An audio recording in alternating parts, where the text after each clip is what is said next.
Hello বন্ধুরা, আসসালামু আলাইকুম। আজকে ঈদের পরের দিন এবং আমরা যাচ্ছি ইতালির সবচেয়ে বড় রাজার বাড়িতে, যা কাসেত্তা শহরে অবস্থিত, যা কাসেত্তা রয়্যাল প্যালেস নামে পরিচিত। প্যালেসটি অনেক সুন্দর এবং ইতালির সবচেয়ে বড় রয়্যাল প্যালেস বা রাজার বাড়ি। এই হলো সেই রাজার বাড়ি। আপনারা দেখতেই পাচ্ছেন রাজার বাড়িটি কত বড় ও সুন্দর।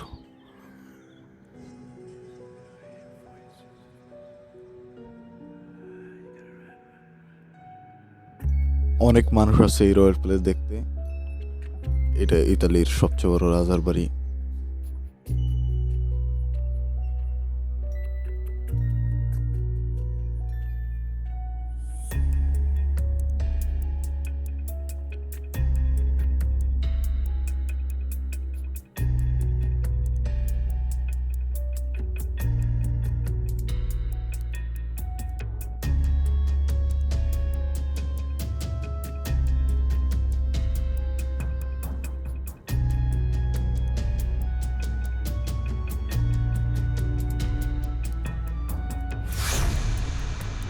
এখানে যারা আছে এরা সবাই পর্যটক, দেখতেই পাচ্ছেন কত মানুষ আসছে এখানে দেখার জন্য এই রাজার বাড়িটা। আমরা এখন যাচ্ছি টিকিট কাউন্টারে টিকিট কাটতে। দেখতেই পাচ্ছেন এখানে অনেকে হকারিও করছে, বিভিন্ন জিনিস বিক্রি করছে এবং পর্যটকরা তা কিনছে। টিকিট কাউন্টারে অনেক ভিড়, বিশাল লাইন। আমি লাইনে দাঁড়িয়ে আছি, আমার সামনে অফিসে অনেক মানুষ দাঁড়িয়ে আছে।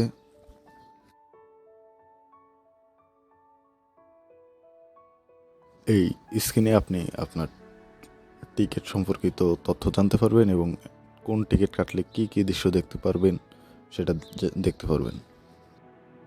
এই হলো টিকিট কাউন্টার এবং এখান থেকে টিকিট কাটবো।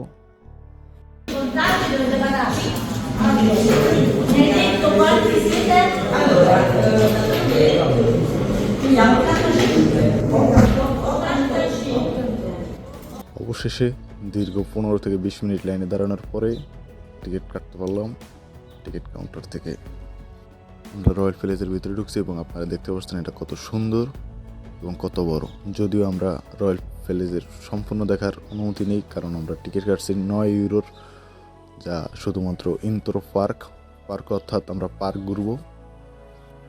আমাদের রয়্যাল প্যালেস বা রাজার বাড়ি সম্পর্কে কিছু তথ্য দেয়। এটা হলো 5 তলা ও 1200 কক্ষ বিশিষ্ট একটি জাদুঘর, গ্রন্থাগার এবং থিয়েটার সহ এটি বিশ্বের বৃহত্তম রাজকীয় বাসভবন। বিশ্বযুদ্ধের সময় জার্মান এবং ইতালির ফ্যাসিস্ট সৈন্যরা এখানেই আত্মসমর্পণ করে। 1752 সালে এই রাজপ্রাসাদের কাজ শুরু হয়, যা প্রায় 8 কোটি 80 লাখ টুকাট খরচ হয়েছে, যা বর্তমান সময়ে 300 বিলিয়ন ইউরোরও বেশি। চিন্তা করে দেখুন, 300 বিলিয়ন ইউরোরও বেশি। এখানে আমরা সারি সারি মূর্তি দাঁড়িয়ে থাকতে দেখছি, উলঙ্গ মূর্তি। রাজপ্রাসাদটি তৈরি করেছে রাজা তৃতীয় চার্লস এবং এর ডিজাইন করেছে লুইগি বেনভেটেলি, যা আমি উচ্চারণ করতে পারছি না, তাই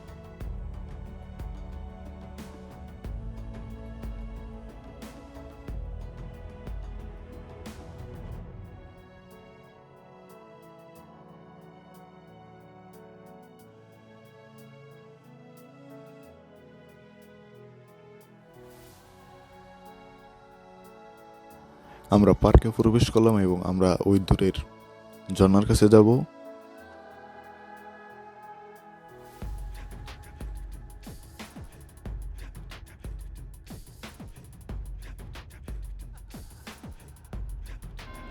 এখানে ওরা সারিবদ্ধভাবে মূর্তি সাজিয়ে রাখছে বাগানের ভিতরে, দেখতেই পাচ্ছেন।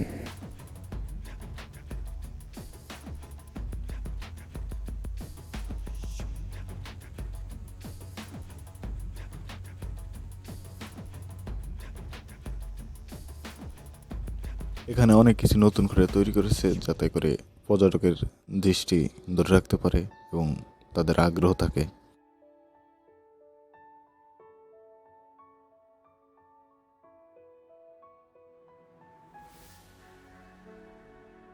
অনেক মানুষ আসছে এবং স্কুল থেকেও পিকনিকে আসছে, হয়তো স্কুলের বাচ্চারা।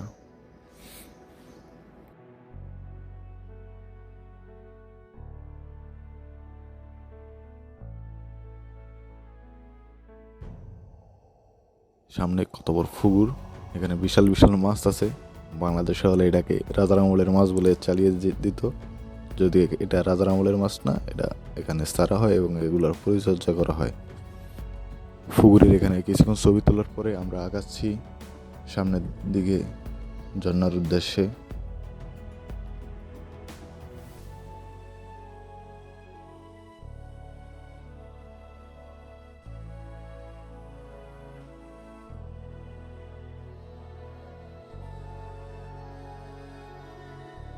দেখে মনে হয় ঝর্ণার পানি আসে, যদি আমি কোনো শিউর না এগুলো কি হতে পারে, জেলখানা বা অন্য কিছু, আমি জানি না।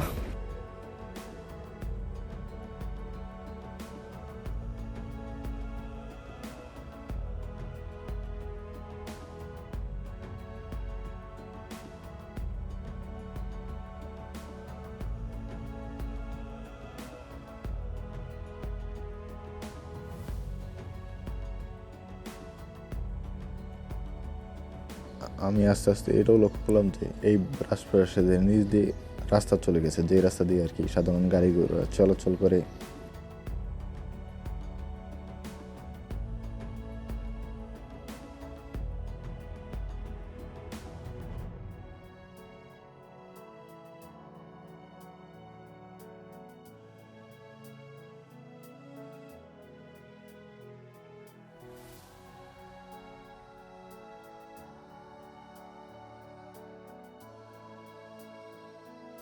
এখানে আমরা ধাপে ধাপে অনেকগুলো পুকুর দেখতে পাচ্ছি যেখানে মাছ আছে।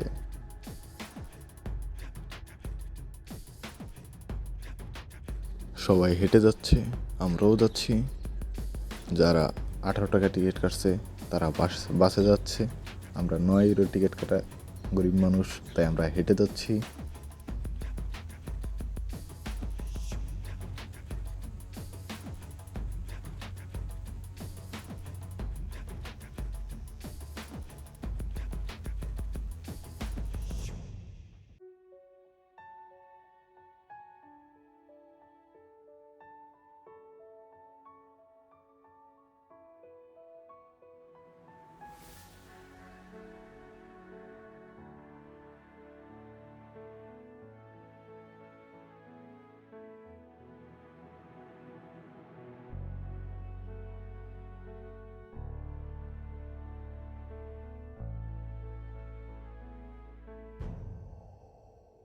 অনেক দৌড়ঝাঁপ হাঁটাহাঁটি করার পরে প্রায় 1.5 ঘন্টা সময় লাগছে আমাদের এই ঝর্ণার কাছে আসতে, এবং অবশেষে এসেই গেলাম, আপনারা দেখতে পাচ্ছেন।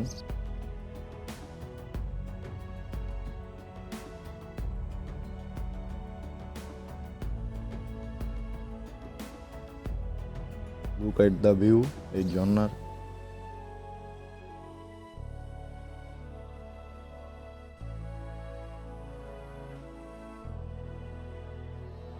সেই জায়গা যেখান থেকে ওই পুকুরের পানিগুলো যাচ্ছে, এই ছিদ্র দিয়ে আস্তে আস্তে আস্তে করে পুকুরের পানি যাচ্ছে, এবং যা ওই প্রথমে দেখা বড় পুকুরের সাথে মিশ্রিত হচ্ছে।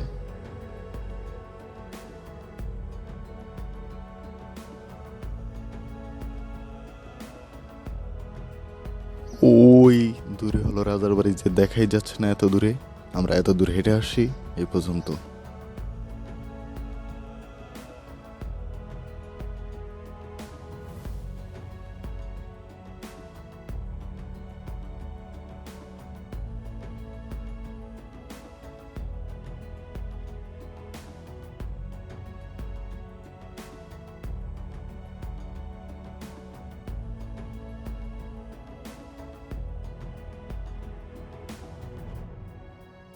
আকাশের অবস্থা বেশি একটা ভালো না, খুব শীঘ্রই বৃষ্টি নামবে, তাই আমরা আবার ফিরে যাচ্ছি। আবার আমাদের 2টার ট্রেন ধরতে হবে। আমরা ফিরে যাচ্ছি। আব্বু বলল যে সোজা রুটে না গিয়ে একটু বাই রুটে যাই, তাই আমরা বাই রুটে দিয়ে যাচ্ছি এবং আমরা বাগানের ভিতর দিয়ে যাচ্ছি। আপনারা বাগানটা দেখতে পাচ্ছেন, এখানকার এই বাগানটাই প্রায় 11 একর জমি নিয়ে।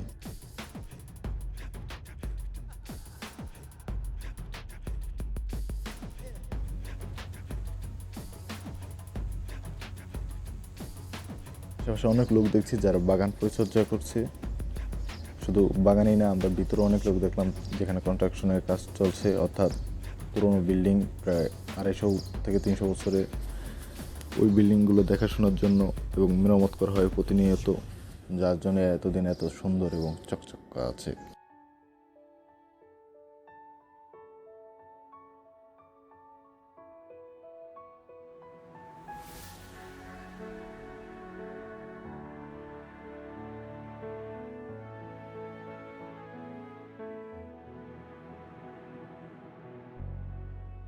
অবশেষে বেরিয়ে গেলাম রাজবাড়ি থেকে এবং আমরা ট্রেন স্টেশনে যাওয়ার উদ্দেশ্যে হাঁটা দিলাম। এখান থেকে 10 মিনিটের মতো লাগতে পারে হেঁটে গেলে। ট্রেনের টিকিট কাটার পর এখন আমরা ট্রেনের জন্য দাঁড়িয়ে আছি। ট্রেন আসবে, 30 মিনিট সময় লাগবে।